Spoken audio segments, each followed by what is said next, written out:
Shobhaa Day has been described as India's Jackie Collins. A prolific writer, she's published magazines, written salacious novels, and is now a columnist with one of India's biggest newspapers.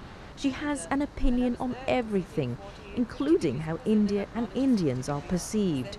Speaking to me on a visit to Singapore, we discussed her new book, atop Singapore's newest boutique hotel, appropriately run by a non-resident Indian. Superstar India, of course, is a book that is very personal. It chronicles two lives, my own and India's, because it's a parallel story. We are exactly the same age, and in many ways I feel I am the change. And it's a book which talks about the India moment, which I believe is right now, and also puts India in a certain international perspective.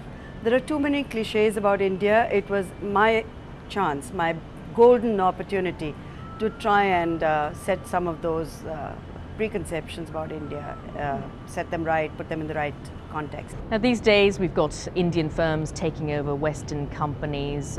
You've got the likes of Lakshmi Mittal, the billionaire steel magnate, the CEO of Citigroup, Vikram Pandit. So you've got a lot of very established Indians making news consistently. Do you think the perception of Indians has changed worldwide?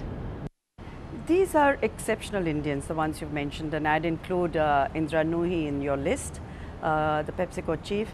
I would say they are outstanding individuals. Not all of them stake that strong a claim to being Indian in the first place. It's India that's appropriating them. So, but even so, they're symbolic of our potential and what is possible. Some time ago, it was the IT story which had the world going gaga and rara and so on. And the IT story continues to be a very strong story, but there are so many other areas in which India is excelling and competing strongly, whether it's the pharma sector and so on. So at the end of the day, people like Lakshmi Mittal and so on, certainly for an aspirational young generation, they are iconic figures. But I would rather that our young Indians look up to more homegrown heroes. You've been a great proponent of women's rights for decades now. You've written about it. But India is still seen as decades behind the West in terms of how far women have come.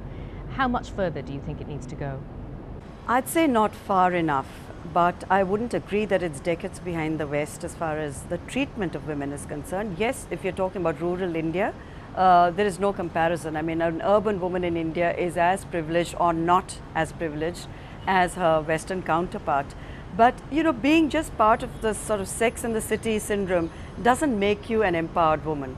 At the end of the day, what we have to recognize is that mere external westernization changes nothing. There has to be a mindset change, and for that to happen, society has to address the education of the girl child.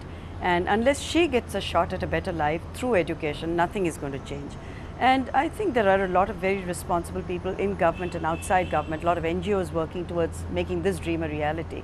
But yes, the social issues continue, and so long as our newspapers carry classified ads like a bridal market where, you know, the fair and lovely girls attract a premium, well, that shows, that's an indicator that society still isn't as progressive as one would like it to be, and more so that men still continue to shop for brides based on external characteristics, which is a shame.